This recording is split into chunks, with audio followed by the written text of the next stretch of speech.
and begin.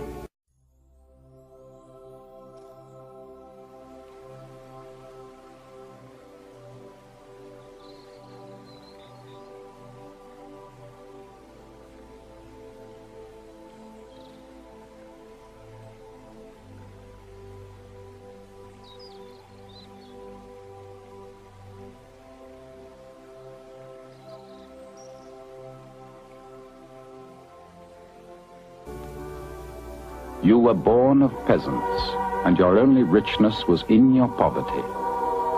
You wished to become a servant of God. Your parents consented, and you followed in the footsteps of the Divine Master, for whom you lived and suffered for more than 50 years, as you walked life's path strewn with thorns and roses.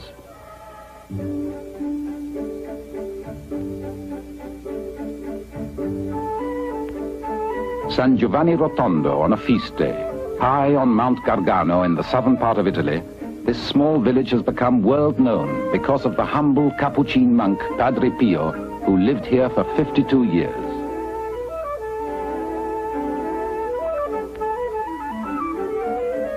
Thousands of faithful followers have arrived from all parts of the world to pay homage to the good Padre.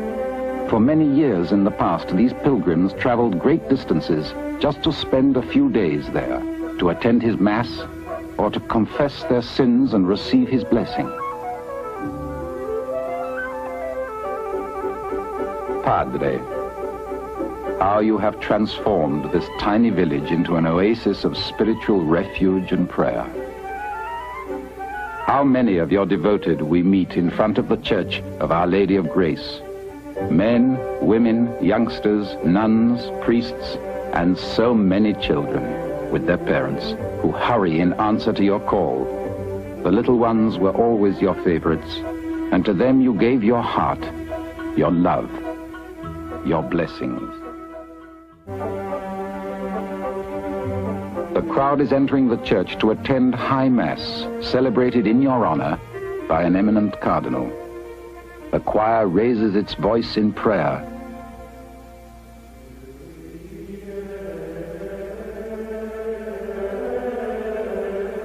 We well know that Holy Mass is celebrated in the same manner by all servants of the Lord, and the benefits derived by the faithful are identical. Yet, Padre Pio's Mass was entirely different.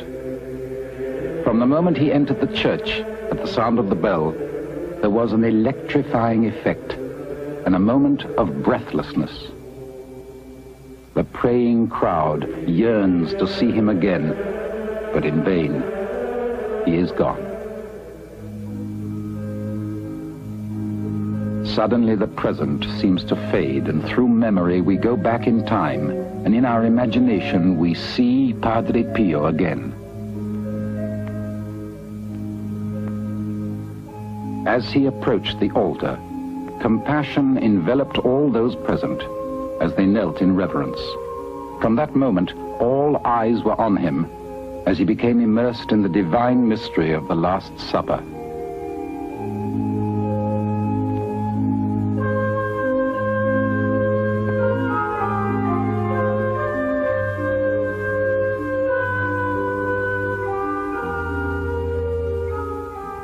How you were loved, Padre Pio.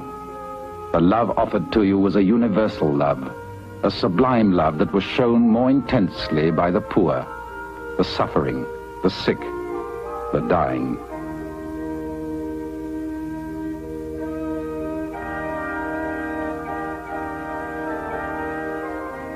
How many died with your name on their lips, because at that moment they felt your presence or could even see you as you came to help them on the road to expiation and the redemption of their souls.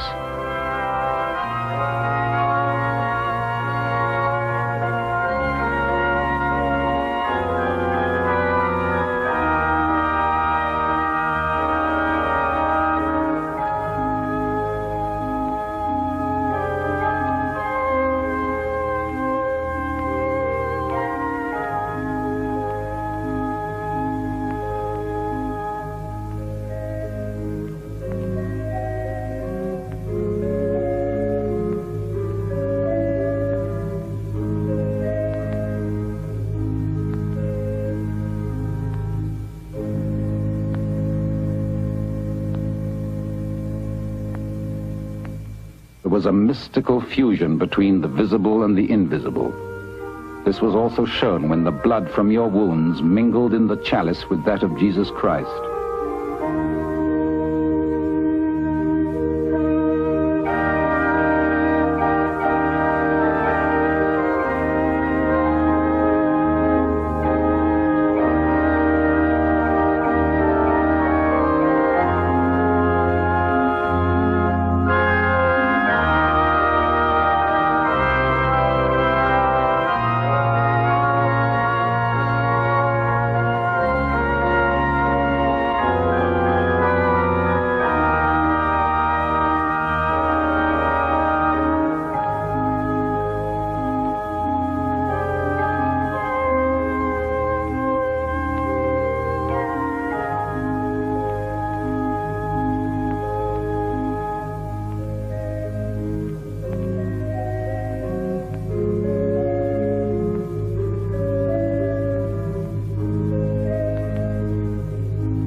Turning back the pages recalls Padre Pio's childhood in the tiny village of Pietrelcina, situated between Naples and San Giovanni Rotondo.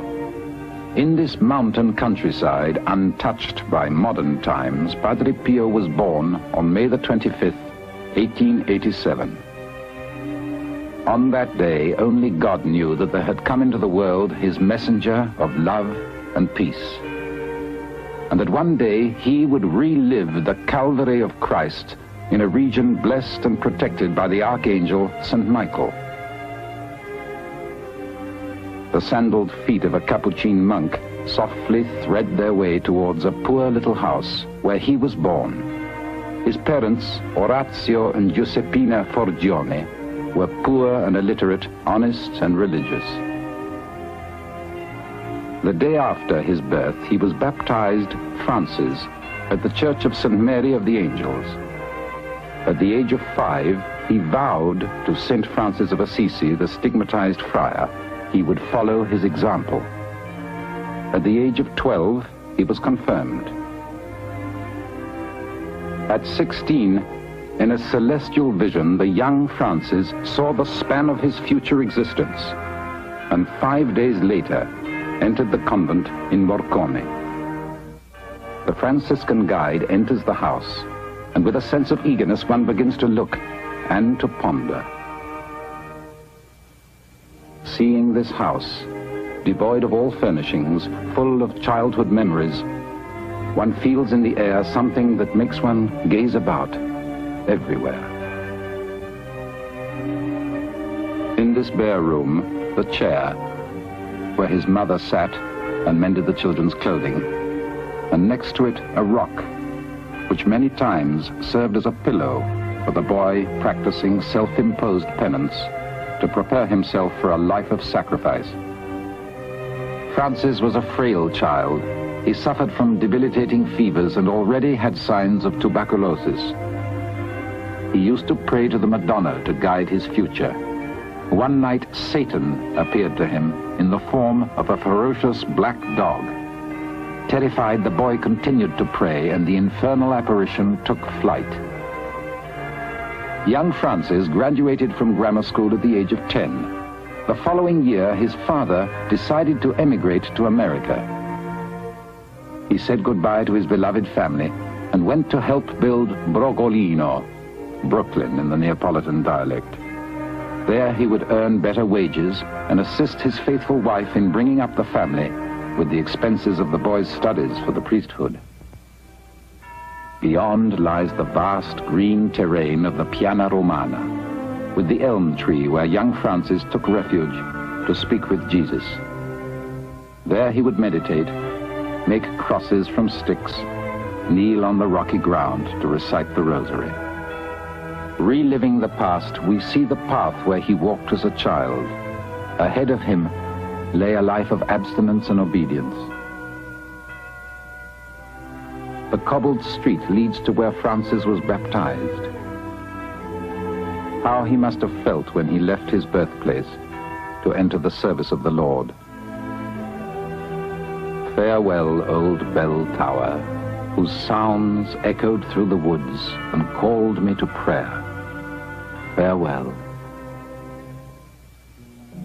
Here at the age of 21, a seminarian in the year 1908.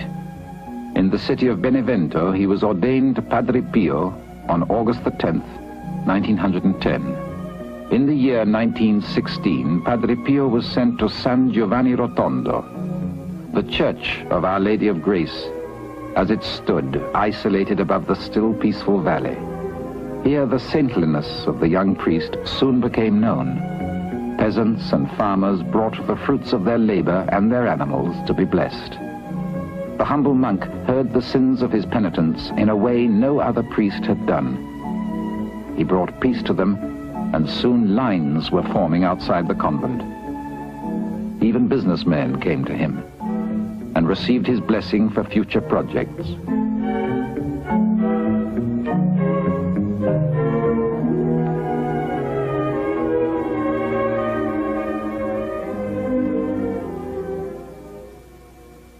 On September the 20th, 1918, occurred the most important event in the life of Padre Pio.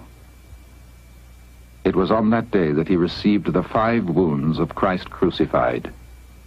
The holy friar found himself pierced in his hands, his feet, and in his side. The holy stigmate. Physically weakened, he made his own way back to his cell, soaked in his own blood.